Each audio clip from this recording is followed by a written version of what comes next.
What's up, guys? Today we are here with an LNF, unfortunately. Just kidding. This is one of our shop cars. This is actually the car that Matt made the LNF world record horsepower on.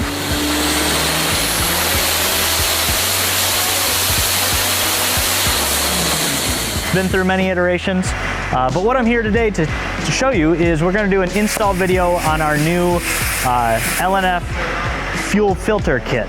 Now, many of you may not know, the LNF from the factory does not have an inline fuel filter. The only filter that you have is in the tank, the little sock that pulls from the tank. What we've seen over the years is GM moved away from inline fuel filters with any of their DI cars. Adding a fuel filter obviously is good preventative maintenance. It can catch anything coming through those lines, especially on these Cobalts in the north where they're rusty. When those fuel lines get a little rusty, or you run an E85 and you get some debris in there, they can clog up high pressure fuel pumps, they can clog up injectors. You know, everything is very precise in the fuel system up front here, being DI. So it's a nice mod. You put it in line. Install is gonna take me about 20 minutes here, maybe. So yeah, let's get cracking. So we'll move over here to the bench where we've got all of the components.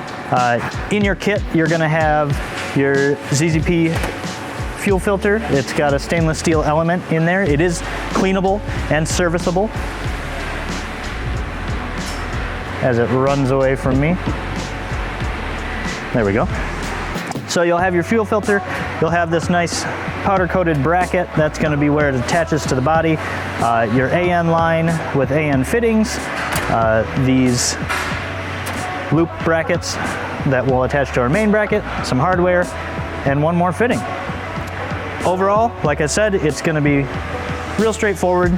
What we're gonna do before we move to the car is just kind of assemble the bracket and the fuel filter. So your bracket here, you have 2 holes on the small side, you've got 2 holes on this big side.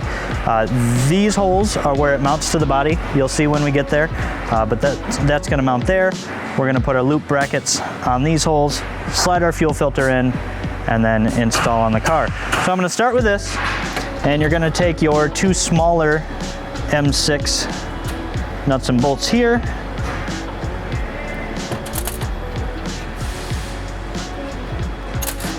And then you're gonna take your loop brackets, and those are gonna go on that. So we'll take one of these, get her through there. And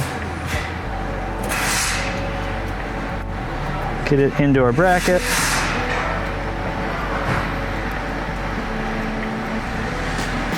If you've bought stuff from us in the past, we use these stainless M6 bolts on a lot of kits. They are a 5mm Allen, so keep that handy.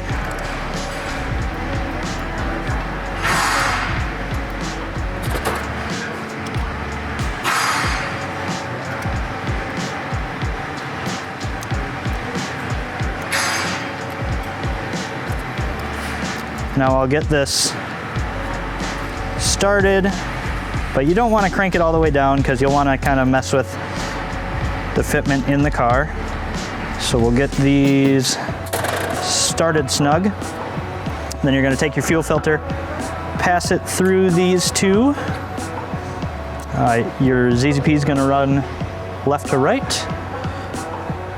All right, so there's kind of your bracket, your setup there. I'm going to tighten these a little more, just to the point where it's nice and tight, stuff's not falling off. Use a 10mm on the back side.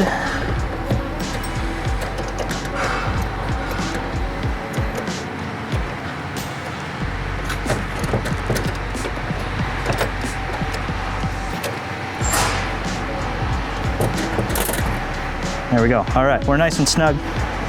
So from here, I am going to take your male quick disconnect fitting, 3/8 fuel line. You're gonna tighten that onto the left side or passenger side. Since we're dealing with fuel, we need to make sure our fittings are nice and tight. If you have an AN wrench, you'll want to use that because these fittings can gall up and they can start looking a little nasty. So just be careful if you're using a standard wrench set. You know, we all want our stuff to look pretty. So that's good there. Then on your other side, you're going to take your AN line. The female quick disconnect is what's going to go onto your fuel dampener that comes stock on these LNFs. So take your other end, attach it to the driver's side. Again, that one we don't want super tight, just enough because we're going to have to feed that in there. So we will now take our fuel disconnect tool, run over to the car.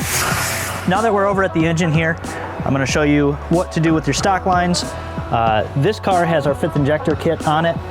So what you will do is there's a little cap over your Schrader valve here. Normally, you'll unhook this and then just take a rag and a flathead, push it in, release any fuel pressure. You just don't want fuel going flying. We all know how much it stinks. So once that's done, you're gonna unhook your stock feed line, take your disconnect tool, push it up in there, push back, and then pull back.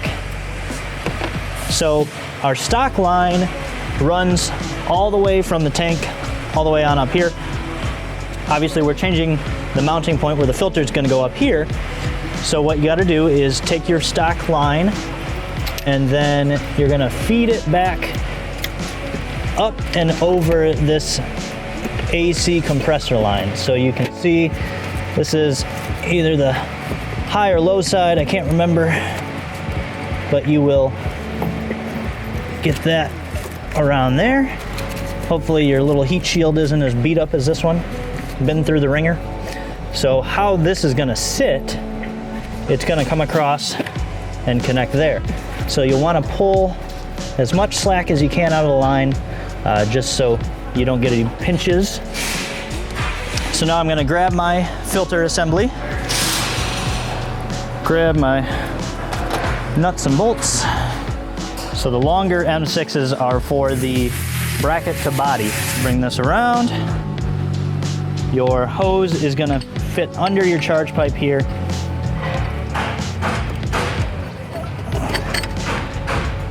And reach around there. Our filter is gonna sit nicely up here. And I'm gonna get the one side started. You can see on the body here, you've got the long slotted mount and then your singular there. So that'll match up to the bracket. We got the one bolt through, your second one. Now this is just a matter of holding it and getting them started. Thankfully I've got little tiny baby hands, so we can get that 10 mil started on there, run it up. This passenger side one's gonna be a little tighter. If you don't have nice tiny hands like me, you can slide your filter out and then slide it back in once this is all bolted down. So I'll get those tight by hand. Then I'll go ahead and snug them up. If I could find the hex on the thing, there we go. Because this isn't mounted to the engine, you're not really gonna have to worry about it vibrating loose, but you know, as with anything in your engine bay, you might wanna check it after, I don't know, your first fill up. So from here, we just have two connections. You've got your new AN line that's gonna go to your fuel dampener there.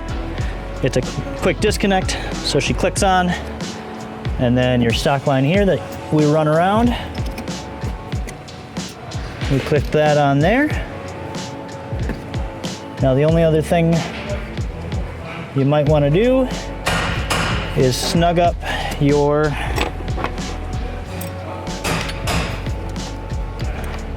loops here.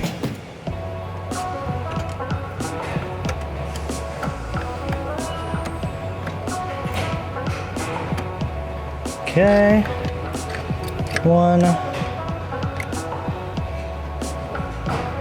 and 2. All right, that's nice and tight. We're nice and tight there.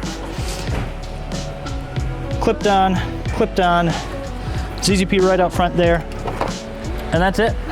It's that easy. Like I said, we're maybe 20 minutes into this, and now you have that secondary safety feature of another filter in line.